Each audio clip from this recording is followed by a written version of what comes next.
లెక్కలు చాలు చేసింది మీరా నేనా? లెక్కలు చాలు చేసింది మీరు. మీరు లెక్కలు చెప్తే నేను చెప్పాల్సి వచ్చింది. నేను చేయలే కదా. నేను మాట్లాడేటోని ఆపి లెక్కలు చెప్పింది మీరు. అధ్యక్ష, దయచేసి నేను కోరేది ఒకటే, బడ్జెట్ కంటే ఈ శాసనసభకు ప్రధానమైంది ఇంకోటి ఉండదు. ఈ శాసనసభకు అత్యంత ప్రాధాన్యత కలిగినటువంటి అంశం శాసనసభలో చర్చించాల్సిన అంశమే బడ్జెట్. బడ్జెట్కే టైం లేదంటే ఇది ఎక్కడి పద్ధతి అధ్యక్ష? ఒక్కరు కాదు, ప్రధాన ప్రతిపక్షంలో ఇద్దరు ముగ్గురు మాట్లాడేటువంటి ఆనవాయితీ ఉంటుంది. సో కైండ్లీ నేను మిమ్మల్ని కూడా లోపలికి వచ్చి కూడా రిక్వెస్ట్ చేసిన, బడ్జెట్ మీద ఎంత చర్చ జరిగితే మీకు ఇంకా 4 ఏళ్ళు మీ ప్రభుత్వానికి అవకాశం ఉంది. మేమేమన్నా తప్పులో ఒప్పులో ఎత్తి చూపితే అందులో న్యాయం ఉంటే మీరు సరి చేసుకుంటే మీకే మంచి పేరు వస్తుంది. బేసిజాలకు పోయి మమ్మల్ని మాట్లాడనీయక మా గొంతు నొక్కితే నష్టం జరిగేది మీకే. So you should take in a sportive manner. మేము చెప్పే దాంట్లో వాస్తవాలు తీసుకొని సరి చేసుకుంటే మీకే మంచి పేరు వస్తుంది. లేదు మీరు చెయ్యరనుకో, ప్రజల్లో మీకు చెడ్డ పేరు వస్తుంది. మా గొంతు ఈడ నొక్కలేము, కానీ ప్రజల గొంతు అయితే నొక్కలేరు కదా, ప్రజాక్షేత్రంలోనైతే మా గొంతు నొక్కలేరు కదా. So please try to give me at least ఇంకొక గంటన్నర సేపు ఇవ్వాలి అధ్యక్ష. I need 2.5 hours. ఇప్పుడు మొదటి గంటలో ఉప ముఖ్యమంత్రి గారు 3 సార్లు లేచిండ్రు, జూపల్లి గారు 1 సారి లేచిండ్రు, శ్రీధర్ బాబు గారు 2 సార్లు లేచిండ్రు. ఆల్మోస్ట్ 20 minutes టైం వాళ్ళే తీసుకున్నారు అధ్యక్ష. ఇకపోతే అధ్యక్ష, అయితే అప్పుల గురించి మాట్లాడుతున్నారు. మరి నాణానికి ఒకవైపే చూపిస్తున్నారు, కానీ మేము క్రియేట్ చేసిన ఆస్తుల గురించి కూడా ఈ ప్రభుత్వం చెప్పాలి కదా అధ్యక్ష. ఈరోజు మా ప్రభుత్వం వచ్చిన తర్వాత అధ్యక్ష, మిషన్ భగీరథ కార్యక్రమాన్ని చేపట్టి ఈ రాష్ట్రంలో ప్రతి ఇంటికి త్రాగునీరిచ్చింది మా ప్రభుత్వం క్రియేట్ చేసిన ఆస్తి కాదా అధ్యక్ష? అధ్యక్ష, ఇదే మహబూబ్ నగర్ జిల్లాలో కల్వకుర్తి, నెట్టంపాడు, భీమా, కోయిల్ సాగర్ల మీద 4,000 కోట్లు ఖర్చు పెట్టి 6,36,000 ఎకరాలకు నీళ్ళిచ్చి ఆస్తుల కల్పన చేసింది నిజం కాదా అధ్యక్ష? అధ్యక్ష, మొన్న ఈ మధ్య సీతారామ పంపులు ఆన్ చేసి నెత్తిన నీళ్లు జల్లుకున్నారు. 8,000 కోట్ల రూపాయలు సీతారామం మీద ఖర్చు పెట్టింది ఆస్తి కాదా అధ్యక్ష?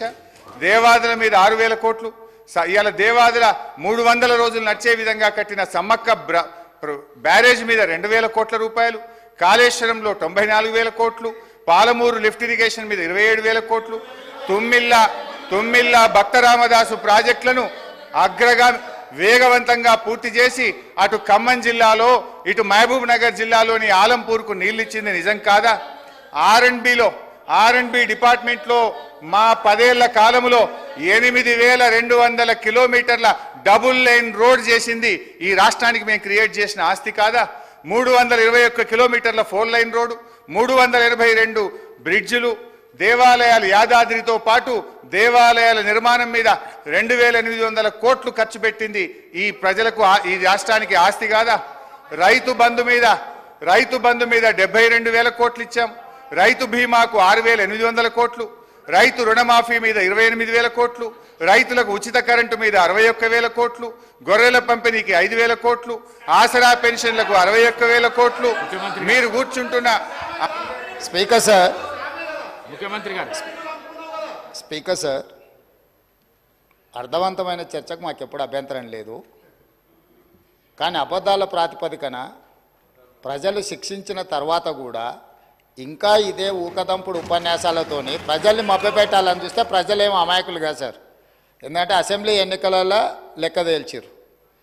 ఆ లెక్కతో సరిపోక ఇట్లనే మొదటి శాసనసభ సమావేశాలలో తొండి లెక్కలు అన్నీ చెప్తే పార్లమెంట్లో గుండుసున్నిచ్చారు. అయినా కూడా ఆలోచన మారలేదు, విధానము మారలేదు. ఔటర్ రింగ్ రోడ్డు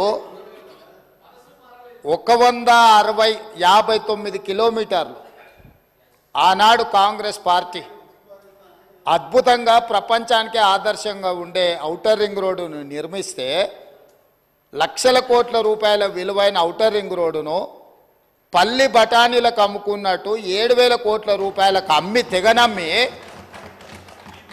గొర్రెల పథకము ఎన్ని గొర్రెలు ఇచ్చిండ్రో ఎన్ని గొర్రెలు ఉన్నాయో ఇవాళ మొత్తం లెక్కలు తేలినాయి. గొర్రెల మీద ఏసీ బోళ్ళు ఊరికి అట్లా మీద ఇట్లా తడిమి చూస్తే ఆల్రెడీ 700 కోట్లు గొర్రెల పేరు మీద దిగమింగినరని చెప్పి ఈరోజు రిపోర్ట్స్ వచ్చినాయి. కేసీఆర్ కిట్టులో ఏం అవినీతి జరిగిందో వారు కోరుకుంటే విచారణకి ఇద్దాం, దాని మీద కూడా పోదాం.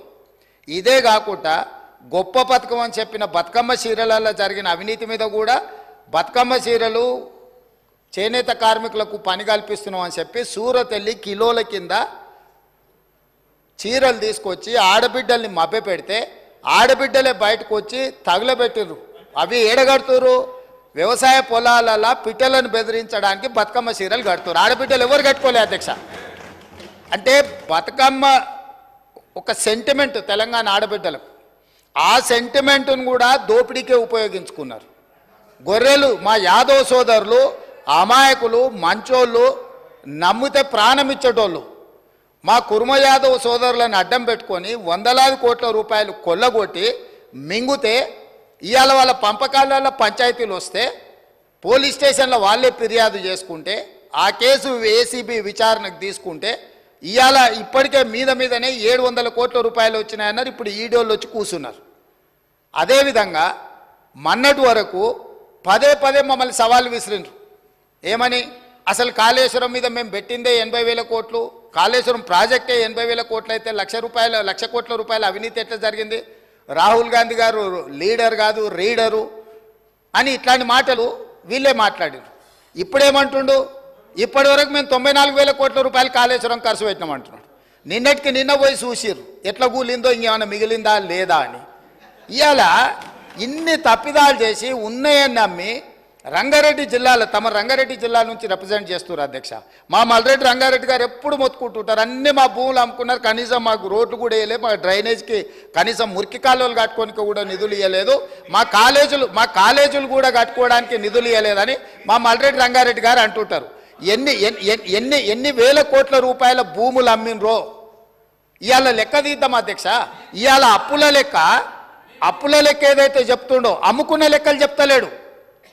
ఇవాళ మేము ఇది కట్టినాం, మేము అది కట్టినాం, ఈ కట్టడాలు చెప్తున్నాం. అమ్ముకున్న లెక్కలు కూడా తెలవాలి కదా అధ్యక్ష. మనకు తాతలు ముత్తాతలు ఆర్నమెంట్స్ ఇస్తారు, ఆస్తులు ఇస్తారు, బంగారం ఇస్తారు. మనకి ఇంట్లో ఆడబిడ్డలకు ఉండనీక అని చెప్పి బంగారం ఆభరణాలు ఇస్తారు.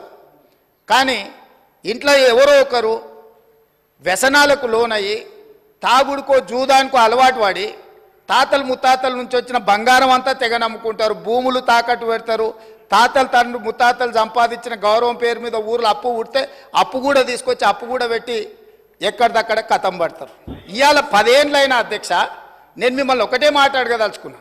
ఏం అన్యాయం చేసినాం అధ్యక్ష? పాలమూరులో మేము చంద్రశేఖరరావుకి ఏం అన్యాయం చేసినాం?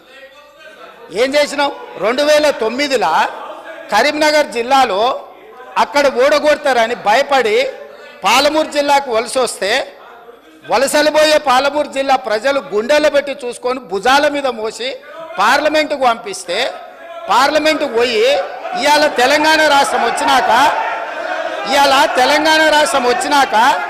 మొట్టమొదట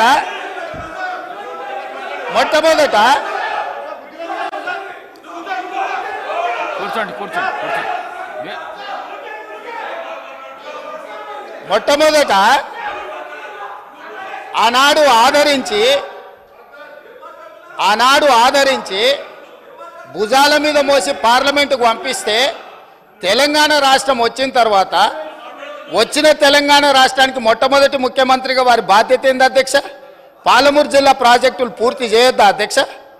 ఈ రోజు కూడా ఉమ్మడి రాష్ట్రంలో ఏ అన్యాయం ఏ నిర్లక్ష్యానికి పాలమూరు జిల్లా గురైందో, మా తట్టపని పారపని వలస బతుకులు ఎట్లున్నాయో బీఆర్ఎస్ పార్టీ అధికారంలోకి వచ్చిన 10 ఏళ్లలో అంతకంటే దారుణంగా తయారైనవి. ఇవాళ 10 ఏళ్ల తెలంగాణ రాష్ట్రంలో కూడా అదే కల్వకుర్తి, భీమా, నెట్టంపాడు, కోయిల్ సాగరు, పాలమూరు, రంగారెడ్డి, ఎత్తిపోతల, సంగంబండ, రాజోలి బండ, జూరాల ఏ ప్రాజెక్టు కూడా ఈ 10 సంవత్సరాలలో దాదాపుగా 17.5 లక్షల కోట్లు అప్పులు లెక్కలైతే 20 లక్షల పైన కోట్ల రూపాయలు ఖర్చు పెట్టినా మా పాలమూరు జిల్లా ప్రాజెక్టులు పూర్తి కాకపోవడానికి వీళ్ళ దుర్మార్గం కారణం కాదా? ఈరోజు రంగారెడ్డి జిల్లా ఆనాడు మీరు కానీ అక్కడ కూర్చున్న వాళ్ళు కానీ రాజశేఖర రెడ్డి గారిని ఒప్పించి ప్రాణహితలో ప్రారంభమయ్యే ప్రాజెక్టును చేవెళ్లకు తీసుకొచ్చి చేవెళ్లలో శిలాఫలకం వేపించి చేవెళ్ల ప్రాంతంలో రంగారెడ్డి జిల్లాలో 1000 కోట్ల రూపాయలు ఖర్చు పెట్టిన ప్రాజెక్టులను రంగారెడ్డి జిల్లాను ఎడారిగా మార్చడానికి మెదక్ జిల్లా వరకు నియంత్రించి ఇవాళ 3000 టీఎంసీలు గోదావరి జలాలు సముద్రంలో కలుస్తుంటే సముద్రంలోనైనా గోదావరి జలాలు కలవాలి కానీ చేవెళ్ళకు కానీ వికారాబాద్ కానీ తాండూరు కానీ పరిగికి కానీ కొడంగల్కు కానీ గోదావరి జలాలు ఇవ్వద్దని కుట్ర చేసి ఇదే ఈ రోజు అక్కడ కూర్చున్నోళ్ళు ఆ ఎల్ల అర్ధాంతరంగా అసంపూర్తిగా ఆపిన పనులను పరిశీలించడానికి మనం పోలేదా అధ్యక్ష? చేవెళ్ళ చౌరస్తాలో శిలాపలకం ముందర మనం నిరసన తెలపలేదా అధ్యక్ష? ఏం పాపం చేసింది అధ్యక్ష రంగారెడ్డి జిల్లా? రంగారెడ్డి జిల్లాలో భూములు అమ్ముకుంటారు, రంగారెడ్డి జిల్లాలో ఉన్న ఆస్తులు అమ్ముకుంటారు. ఇవాళ చేవెళ్ళ ప్రాజెక్టును మొత్తం నిర్వీర్యం చేసి ఇంకా సిగ్గు లేకుండా ఈడికొచ్చి మేము ఎలుగబెట్టినామని ఇవాళ ఈడికొచ్చి మాటలు చెప్తుండ్రా? కాంగ్రెస్ పార్టీకి పోయినసారి 19 మంది ఎమ్మెల్యేలు ఉంటే 5 మంది 6 మంది అని ఎట్లా లెక్కలు చెప్తాడు అధ్యక్ష? అధ్యక్ష, ఇవాళ తెలంగాణ సమాజం మొన్న జరిగిన శాసనసభ ఎన్నికలలో కాళ్ళు చేతులు ఇరిసేసిండ్రు, అయినా మారకపోతే పార్లమెంట్ ఎన్నికలలో ఉరి తీసిండ్రు. గుండు సున్నా ఇచ్చినాక కూడా బుద్ధి మారకుండా ఇట్లా మాట్లాడు కరెక్ట్ కాదు అధ్యక్ష. విద్యుత్తు మీద కూడా నేను మా మంత్రివర్యులు చెప్తారు, విద్యుత్తులో కేంద్ర ప్రభుత్వాన్ని మేము ఏదో పోరాటాలు చేసినామని తప్పుడు ఒప్పందాలు ఏమేం చేసిండ్రో, మీటర్లు పెట్టడానికి ఒప్పుకున్న అనుమతులు ఏంటో అన్ని లెక్కలు తీసి ఇదే సభలు పెట్టి అడుగుతాము. ఇప్పుడు మీ ద్వారా వారు నిజంగానే చాలా నిజాయితీగా నడుపుంటే నేను ఒక్కటే మాట అడుగుతున్నా, బతుకమ్మ చీరల మీద, కేసీఆర్ కిట్ల మీద, గొర్రెల పంపకాల మీద, ఈ 3 పథకాల మీద మీరు గొప్ప పథకాలు అంటున్నారు కదా, దీని మీద విచారణకు సిద్ధంగా ఉన్నారా? దీని మీద సమాధానం చెప్పండి అని నేను అడుగుతున్నా అధ్యక్ష.